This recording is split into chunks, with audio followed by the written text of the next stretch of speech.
for years and years and years, the WNBA had the best college players, had the best women players. I assume they had the best women coaches, but nobody watched. Why? I'll tell you why. Unlikable people. Unlikable people permeated the WNBA from its onset. Now, when it first started and the Olympics had come in and we started paying attention more to women's sports, we liked it. We watched. And then it settled into who they were. And doesn't this always happen, whether it's relationships or in business or in sports? You settle into who you are. And who the WNBA women, the people of the WNBA, were inherently unlikable. They were people that you're like, yeah, that's great. I'm sure there are no better women basketball players out there, but I certainly don't need this in my life. I don't need their sexuality thrown in my face, their anger, their nastiness. Don't need it. Look, it's the same thing that happened with the NBA in the 70s. People thought the NBA was a sullen, bitter, drug-infested league that was uninteresting. And then what happened? I'll tell you what happened. Magic and Bird. Magic with his smile, Bird with his game. Magic with his game, Bird with his hillbilly personality captivated the entire country, both sides. Republican, Democrat, black, white, didn't matter. You had an opinion you liked. And they made you like it. All of a sudden, here comes Isaiah with the smile, Jordan with the game and the smile and the look. What? Hold on. Now we got something we can watch. Well, the WNBA kind of sort of has the same thing right now, but the old guard is going kicking and screaming. Angel Reese, great, fine. Caitlin Clark, maybe the best player in the league, but the old guard's hanging on. All right, let's get into it. Prior to the fever of Angel Reese matchup with the Minnesota Lynx, the coach, the old guard, Cheryl Reeves, head coach of the Lynx, U.S. Olympic coach, and then representing of the old guard, old nasty. Remember, she and others left Caitlin Clark off the team and said she doesn't give two shits about the pro-Caitlin Clark crowd at the game in Minnesota. She then proceeded to get feisty with a guy named Myron Metcalf, who you should get feisty with. He's kind of a clown, but that's okay. When he asked a question about Caitlin Clark being on the national team in the future, fast forward. Reeves was quick to change her tune on Clark after Clark kicked her ass. That's right. Gave her an ass beating 81-74 as an upset over the Lynx. All right, let's go pregame. Here's pregame of the old guard, the old nasties. Cheryl Reeves. It's all around the league. But as a coach of the home team, there's going to be a lot of people cheering for that other side. I mean, I'll get two shits. How about one? Not even one shit.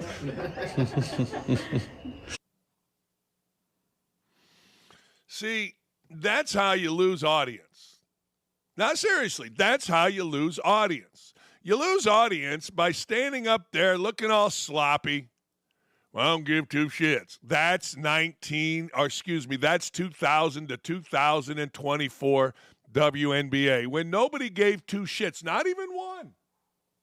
Not even a singular shit did anybody care about the WNBA. So the big nasty, the big angry, she stood up there, hands behind her back in a rumpled shirt. Remember, when they were trying to build a league, I don't know, Michael and Pippen and those guys would show up in suits. The big nasty there, she shows up in a rumpled shirt, looking all big and nasty. You want to lose audience? There she is. All right. Here's a conversation pregame that we discussed with Myron Metcalf. I asked Cheryl Reeve about Caitlin Clark on future national teams. Why the hell would I answer a national team question, she said. I'm wearing Lynx. And I'm the head coach of the national team, but I'm not the chair of the committee.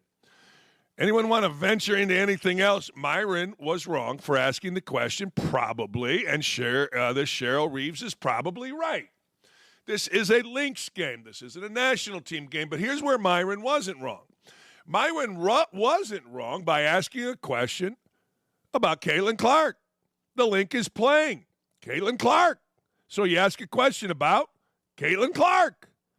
I don't know, stands to reason that about 2 weeks ago, the biggest story in the country that literally, and I mean literally everybody was talking about, was Caitlin Clark? Should Caitlin Clark? Why isn't Caitlin Clark on the Olympic team? All those at once. What's she going to be? Why isn't she?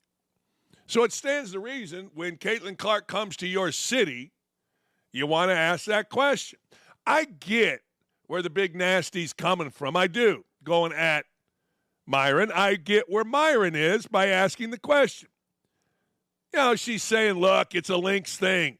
Myron's saying bullshit. It's a Caitlin Clark thing. Both are kind of right, but I don't blame Myron even a little bit. I blame Cheryl Reeve for having zero understanding about growing the game. If Cheryl Reeve, the coach of the Lynx and the Olympic coach, ever talks about growing the game, I lift the cheek. We should all wear rumpled gray shirts and say, grow this. This is why you have not seen the WNBA grow. You haven't. All right, here we go. I mean, I don't know that I quite understand the question in that everyone knows that the reasons why our teams around the league are having sellout are because of Caitlin Clark and the Indiana Fever coming to town. Angel Reese has impacted their attendance at the Chicago games, I suspect on the road as well.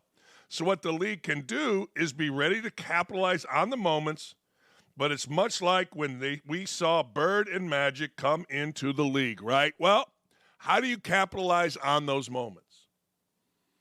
There is never a time when any show on OutKick is going to talk about Cheryl Reeve.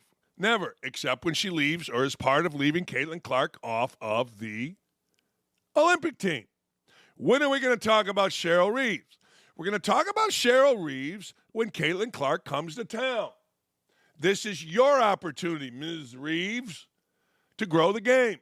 Instead, you show up like a freaking nun on an off day, looking like hell, irritated, angry.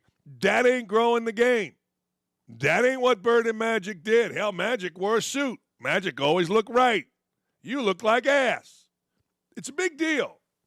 And if you're going to compare it to Magic and Bird, then figure out how they did it. And they didn't do it the way you just did it. The league has been building for a watershed moment. No, they're not. And we're here. This is after she got her ass whipped. Now you got to take advantage of it. It's just beyond kind of saying, okay, well, the Fever, and they're selling out, and you're just sitting back and watching it. Well, lady, acting like a dumbass in a press conference, the only press conference anyone outside of Minnesota is ever going to watch, isn't what you should do. It isn't. If you really want to grow the game and you understand you're the Olympic coach, then act like it. Don't act like some fat, slovenly old woman up there angry. Don't do that. That's where the game didn't grow. Game never grew. You can act like we've been waiting for a watershed moment. You can act like this has been building, but no, it hasn't. It's been fine. Just fine. Okay. Great place for women to play basketball, make some money. If you're interested, go. Now it's booming. And the Olympic coach shows up looking disheveled, looking wrinkly, looking angry. Boy, oh boy, is that, well, frankly, that's old guard, as Michael Thompson said, WNBA. Well, now, what other ways can we monetize and capitalize it? It's obviously a business layer thing, but that's how I think you should capitalize. How? You didn't say anything. You just said we should. Let me tell you something, lady. I'm one of the great promoters of all time back in my days at Bowling Green. Here's what you do. Everybody's got to be promoting all the time. Always be promoting. Always BP. ABP. And you don't do it by getting mad at the one reporter in Minneapolis that people pay attention to, Metcalf. You don't do it by showing up being angry. I'm going to say it again. You don't do it by being a dumbass, old guard, angry WNBA person. You don't. Period. It's the wrong way to go about it. Get your ass straight, lady. You're the Olympic coach. Act like it. Don't act like some old-ass woman that's angry about whatever, disgusted by asking questions. Don't act like you're not ready for prime time. You're the Olympic coach. Be ready for prime time. Be better.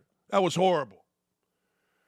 Legendary broadcaster Bob Costas, also friend of the show, been on here a couple times. Bob Costas, surprisingly, went at Democrats for doing what Democrats have been doing for the last 4 years, 8 years, 10 years. I don't know, as long as I've been paying attention. Gaslighting. That's right. Telling us things that aren't true and trying to make us believe it. But he's been mad at the Democrats for gaslighting us about Biden. Wow. That one atrocious night was simply writ large what could be seen for years and years and years, that he is in serious decline. Of course he is. We've all seen it. I don't care what that little DEI hired press secretary says. Who cares? We've all seen it. This has been so overwhelmingly obvious for so long, you don't need a degree in public policy from Harvard to see it and say it. If you're willing to say it, more than you need a degree from MIT to say 2 + 2 is 4. And it makes you wonder whether we've been gaslit by the Democrats. Well, here's the thing. Yes, of course, the gas lighting has been attempted. But the difference is this. Everything's on video. So if you've got gas lit by the Democrats, that's on you. I mean, look, people pay attention to the words, the misspoke words of Joe Biden. Not me. I pay attention to his slurred words. I pay attention to the words after he makes a slip. And it's so horrible. It's so beneath the office of presidency. And in fact, let's be honest, I've been saying this for a couple of years on this show. It's just elder abuse. It's just throwing a guy out there because, well, we got nobody else. He's in deep. Let's just keep going. That's the deal. See, back in the day, there was a show, well, a couple years ago, my wife and I watched a show, and it was called Gaslighting. It was about the Nixon administration. And it was about a woman that was gaslit by her husband. It was about a woman that, well, her husband, I'm going to look this up, make sure I have this right. She was told certain things. She was actually locked in a room. Now, I'm going to say that again. She was locked in a room and told things that were happening that weren't happening, if that makes any sense. And that was the first time I ever heard of gaslighting. I'm looking this up to make sure I've got it right. It just came to me. No, seriously, this whole thing just came to me because it was the first time, and I want to make sure I get it right. John Mitchell, Martha Mitchell, his wife. John Mitchell was the attorney general. Martha was his wife and a very outspoken woman. They didn't want her to be outspoken. They literally locked her in an apartment and told her basically what you're doing isn't right when she knew exactly what she was doing was right. It was gaslighting.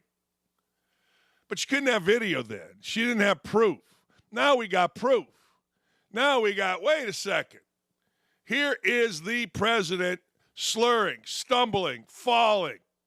You can't tell us that he's okay when we see him slurring, stumbling, falling. I mean, if you want to believe it because you're a crazy Democrat, that's on you. That's not gaslighting. That's just blind to the party. Me personally, impossible.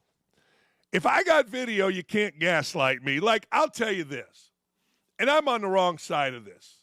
This shooting, this assassination attempt of Donald Trump, we're going to get gaslit up the yang. We're never going to hear the truth. I said it yesterday. I'd like 10 minutes with the shooter, not to be mean to him, just to ask him what happened to him. Why'd you do this? How'd it come about? And find out the truth. Well, he's dead. So we're never going to find out the truth. That's just a fact, Jack. But the truth is, we never get to the truth anymore. The only truth that we can go by is what we see. And that lady, that Jean-Pierre, whatever the hell her name is, the DEI higher press secretary, can tell us they're cheap fakes. She can say whatever. She can attempt to do it like Costas is saying. But we all know it's crap. We all know it is complete and utter crap. That's it. It's crap. Nothing else to tell you. Crap. Can't get gaslight if you see it on video. This had to, Costas continues, this had to be obvious to people surrounded by the president. This had to be obvious to people surrounding the president, people who observe the president.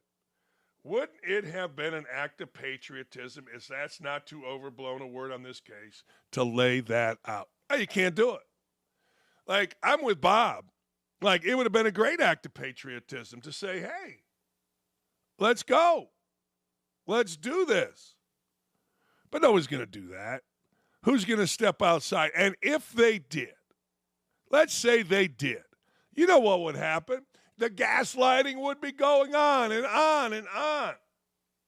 It's like the old guy caught in bed with another woman by his wife. He looks at the wife with the other woman laying right here, naked next to him, and he says, we're not doing anything. You going to believe what my eyes tell you? Or excuse me, you going to believe what I tell you? Or are you going to believe what your eyes see? There you go. Same exact thing. No different. Not even a little. Hey, let's talk some football. In case you were wondering where Paul Finebaum stands on the University of Colorado football program, let me give you 3 words. He hates them. That's it. He hates them. He don't like them. He can't stand them.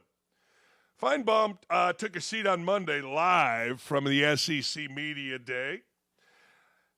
He grabbed the biggest sledgehammer he could find in Dallas and ruthlessly started beating the piss out of the entire football program in a wild 2-minute rant. I love when guys go on 2-minute rants.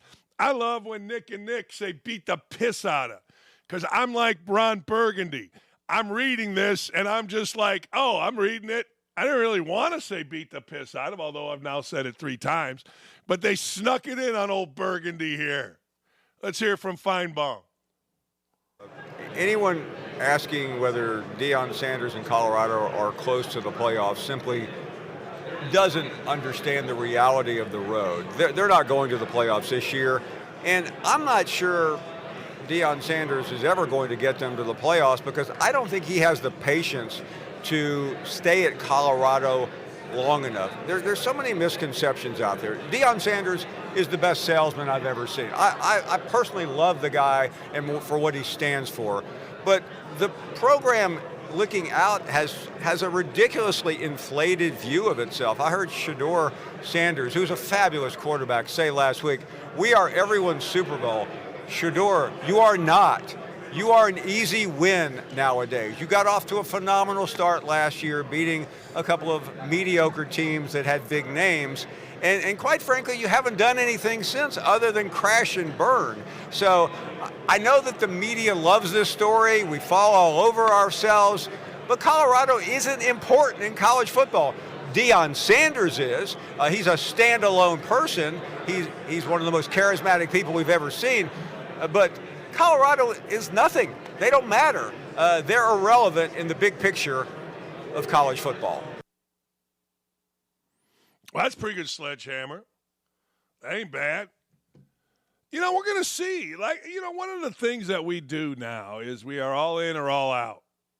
We're all in, we're all out. I mean, if a new coach comes in and he fits a certain prototype, we're all in. If he doesn't, we're all out. Like a lot of people are all out on Luke Fickell after 1 year at Wisconsin. Now, look, there's a reason Luke Fickell was hired to Wisconsin. And it wasn't because Wisconsin was coming off 6 national championships and they just had, well, we got tired of winning. It's the same thing with Deion Sanders. I mean, I will tell you this, whether you like Deion Sanders or not, I'm going to give you 2 different sides. They're the same side, but 2 different points of view. You cannot deny that Deion Sanders has brought national attention to the University of Colorado, to Boulder, Colorado, to the football program. You cannot deny that Deion Sanders has made Colorado football for the first time since the 90s interesting. You can't deny that. And whether or not he wears a cowboy hat or is talking about his son or Travis Hunter or his team, there's no denying people are going to listen. And this is the first time, literally, maybe ever, even though they won national championship in the 90s, it's the first time ever people have been that interesting. And there also is denying that he got the job because the program stunk. There's no denying that. That is a fact. The program stunk and stunk for a long time. So for people to say and disregard the fact that he won 4 games, beat TCU, okay. Nebraska, all right. You can't just ignore that, sure. You can look at it from the outside and say, well, that wasn't very good at the end. Of course you can do that, but what's going on inside? What was the reason? Was it injuries? Was it offensive line got banged up? Were we playing walk-ons? What were we doing? Because a lot of people that don't coach, a lot of people that don't understand football or basketball think that injuries are an excuse. No, injuries are a reason. They're a reason. I mean, there's a reason there's a depth chart. 1, 2, 3, 4, 5. And once you get, as I learned in coaching, once you get into playing walk-ons, you got a problem. Because the other guys aren't. The other guys are playing really good players. Nick, let me ask you a question. Nick, where are you at with Colorado football? Probably. What's the over under? 4.5, 3.5? Yeah, I think 4.5. Under. Are they everybody's Super Bowl? Have they gotten so popular that you pay attention to them every week, and that if you were an athlete, they would be a must-win, must-see, big-time game? They were last year when they beat TCU, and then they completely fell off after, game 4? Right. After their 4th win. Right. I think the same thing's going to happen this year. They play this pretty good team. They're going to win. They're going to win the next few games, and then it's just going to go on a crapshoot. So I just kind of think they're a puff piece for all of sports media. That's all. All right.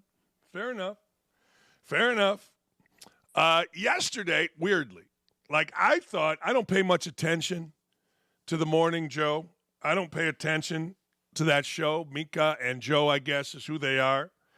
But yesterday, weirdly, after the assassination attempt on Sunday of Donald Trump, MSNBC yanked the Morning Joe off the air.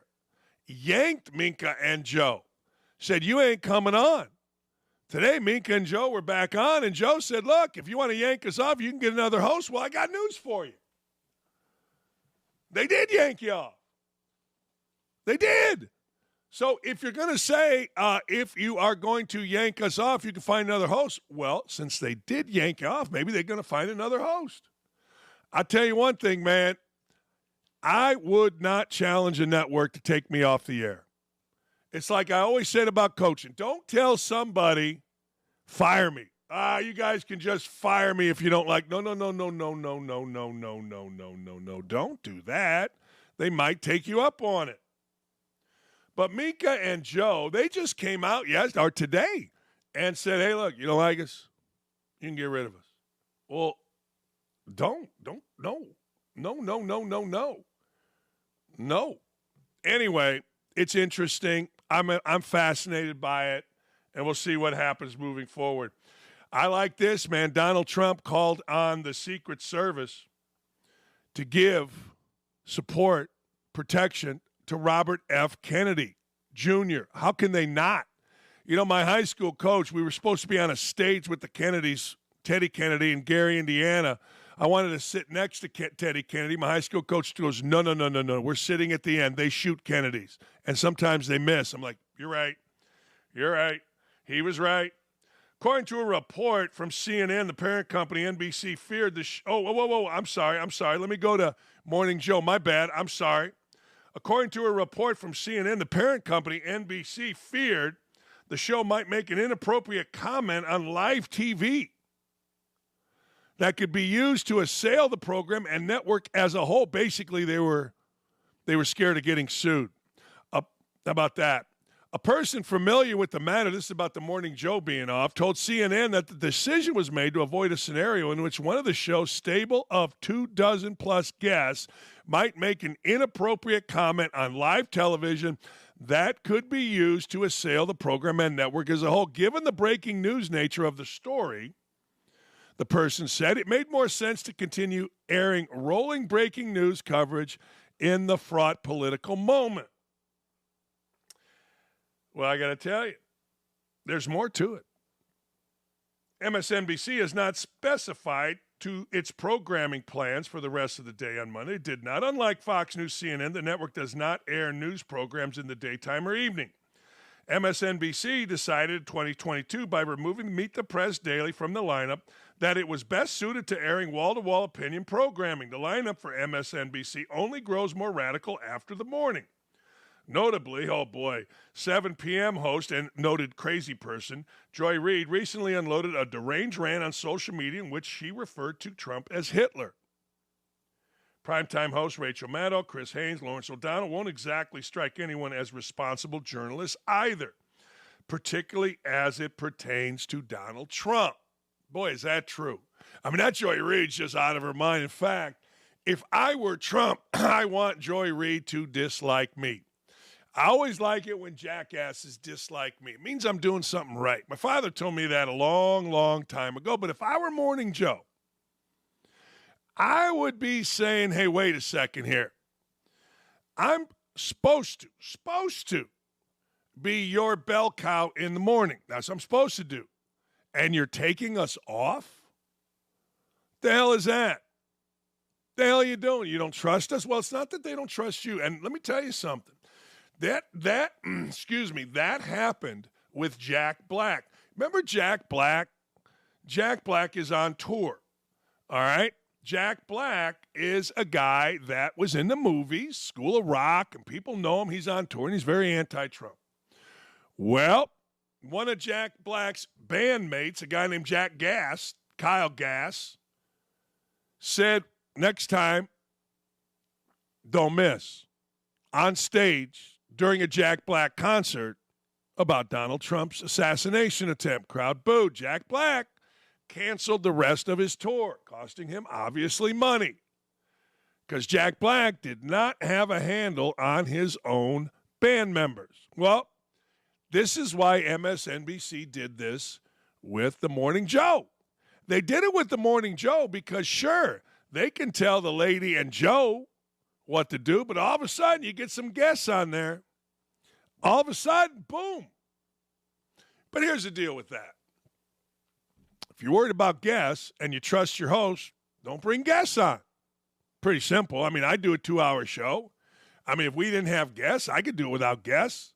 I do 5 hours a day sometimes without guests, although this show gets great guests. So does my other one. But if you're any good and you need Morning Joe on there, hey, look, you two, you're doing the show. We're not having guests. Figure it out. That's what should happen. All right, back to Trump asking for Secret Service for Robert F. Kennedy Jr. I don't understand how Robert F. Kennedy Jr. doesn't have Secret Service. Polling shows he's upwards of 10% sometimes. Trump says, in light of what is going on in the world today, I believe it is imperative that Robert F. Kennedy Jr. to receive Secret Service protection immediately. Given the history of the Kennedy family, this is the obvious right thing to do. I got to tell you, it was a while back when I heard that Robert F. Kennedy didn't have Secret Service protection. And I was stunned by that. Thinking, are you kidding me? How can he not have Secret Service protection? Don't make no sense. It don't make no sense. So give the man Secret Service protection. And quit trying to be, we're going to be 60% male, 38% female. We want a diversity. No, we want the best of the best protecting our leaders. I don't give a damn if someone has purple hair and has sex with another woman. I don't give a damn if some dude stoops another guy.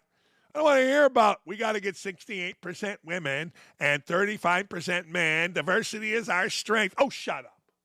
Just shut the living hell up with all that garbage. Hire the best people to protect our leaders, period. But, you know, I used to, well, when I was working for Fritos, which is what the head of the freaking Secret Service or whatever the hell you call it was, we had to hire a woman in there because, you know, women just know. And I want to get 38% women and only 62% men because diversity is our strength. Oh, bite me right in the ass with that garbage. Stop. Update, Biden tells Alejandro Mayorkas that RFK is granted Secret Service protection. Well, no shit. See, this is where Biden's just an evil man and can't think for himself. He's so reactive. He's never proactive. There isn't anything that he does that's interesting or ahead of the curve. He just reacts to everything. Afghanistan reacts. Hell, even this, he reacts. He wouldn't have done jack squat. Watch the Democratic convention when it comes. They're going to have a prayer. By the way, great scene last night at the RNC convention when Trump showed up and the priest, or whatever, I guess he's a priest, made fun or did a Trump impersonation and then led the entire convention in Milwaukee in prayer. That was freaking awesome. That was awesome. We need more of that. Democrats are too busy, still too busy, yelling and screaming that Trump is a threat to democracy. Did you see Biden with Lester Holt yesterday saying the same rhetoric less than 24 hours after his rambling, incoherent speech about bringing together the United States of America and its people? Did you see that? I did. It's unbelievable. 24 hours he couldn't wait before he started calling names, Donald Trump names. That's sickening. SEC Commissioner Greg Sankey took time during his opening remarks at the start of media days in Texas to discuss the magnitude of college football, especially during this time of upheaval and divisive politics around the country. All right. Discussing the stress and divisiveness currently engulfing the country and how college sports is an avenue that brings people together no matter their party affiliation. Well, he's right about that. Let's hear from Sankey. And on Saturdays in this country, for decade after decade, people come together.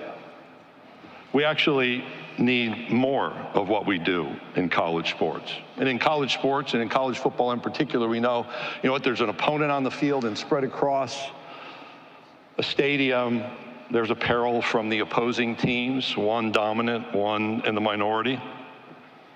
But in those stadiums, I've stood with sometimes 100,000 or more to sing the national anthem, sometimes thinking that the entire stadium is actually participating.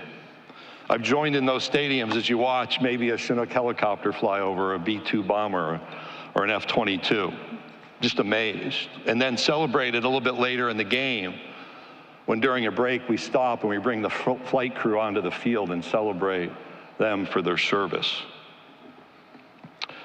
I've heard the absolute silence in a crowd of thousands of people revved up and ready to go, who stand for a moment to honor someone we've lost. We actually need more of those unifying moments in this country, and that's why I say again, we need more of what college football does in this nation. This guy Sankey is the commissioner of college football, the most important man in college football, commissioner of the SEC, which makes him the commissioner of college football, and he talks like that. He can't just give a speech from the heart. Jesus, these people are stupid. Good for Sankey. Yay, Rod. Go fight, win. All right, Sankey, you read from a speech as a stiff old white guy. All right. Why don't you just tell us the truth, man? It brings in a lot of money. A lot of people have a good time. Anytime you can bring in a lot of money, watch a little football, and people have a good time, that's a good thing. I don't know. Some guy named Rock Westfall, a writer for Mike Farrell Sports, torched Kirby Smart and the Georgia administration, penning an op-ed entitled, "Smart and Georgia are a much bigger threat to society than Gundy and Oklahoma State." Oh, man. This is like Trump and Biden, or this is actually like Biden going at Trump. This is another football genius that we must listen to, the Rock Westfall. Football is a results-oriented business. If Smart's program were as bad on the field as it were in the streets, he'd have been fired a long time ago. Boy, is that true.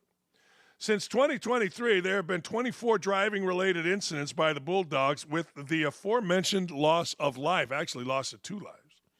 While the buck stops with the head coach, he has accomplices. The University of Georgia administration has failed to scare anyone straight from coaches to players. And all the fans care about is winning, at least perhaps until one of their loved ones is maimed or killed by a fast and furious Bulldog football player. UGA's priorities have been made clear. The only thing that Smart will be held accountable for is losing football game. That's true. See, people, let me give you an editorial here. People want it both ways. People want players to be paid, do whatever they want. They want to take away the idea that a coach can discipline a player. You're not supposed to do that. And then they get mad when players act like idiots. No, seriously, that's the deal. There was a time when a coach could have a firm hand on a team. That time has passed. Now it's got to be run through all kind of different offices. And then everybody gets mad at the coach when players act like idiots, which players are going to do. Because kindness is weakness to players. But I get it. All right. I get it. No, I get it. UGA priorities have been made clear. The only thing that Smart will be held accountable for is losing football games. If that happens, the spotlight will be on him. At that moment, the compliant Georgia media and its willingly blind fans will scream that Smart's program has no discipline. But as long as Smart keeps amassing wins, those who point out the lawless nature of the Georgia program will be vilified for raining on the party. The culture of the University of Georgia and its football fans are a shameless abomination with zero empathy or consideration for innocent citizens. Well, he's right. Of course this guy is right. He's very right, okay? But this is an unintended consequence of taking every consequence. I mean, everybody knows this. Everybody knows in football and basketball that coaches are pretty much powerless. But, of course, they are full of blame when it goes south. See, I would blame the system, started by chicken shit presidents, by media, who said, well, coaches are too mean. Can you believe a coach used a derogatory word towards a player? Really? You ever been around a player? If you don't use derogatory words, they ain't listening. If you don't use tough love, tough language, they ain't listening. If you don't speak like they speak, they ain't listening. Could you imagine Greg Sankey, who we just showed giving a speech, getting up in front of a team and speaking like that? Could you imagine? No. No, no, no, no, no, no, no, no, no, no, no, no. No, it's unbelievable. But that's the world we live in. That's where we're at. Coaches, I get it. Everybody's mad at Georgia. Everybody's mad at Kirby Smart. You ought to be mad at the system that created Kirby Smart and the fast and furious culture. Hookstead next. Can't wait. Love me some Hookstead. It's like it's Wisconsin Day here. Hey, Nick, what's the fastest you ever drove a car? I would say probably pretty damn upwards of like 100. But like I was in Ireland when I did it. Wide open road, and it doesn't go by miles per hour. It goes by kph or something. So on the dash, it says like 3 bills. It says 3 bills on it. I was just like, there's no way we're going this fast. And my dumbass just didn't realize it. It was like 90 to 100 miles an hour. Dylan good time. Yesterday driving back, it's the Autobahn going from Indianapolis to the Tennessee line once you get south of Louisville. I guarantee you Dylan went 90, 95. Don't go that fast in city streets.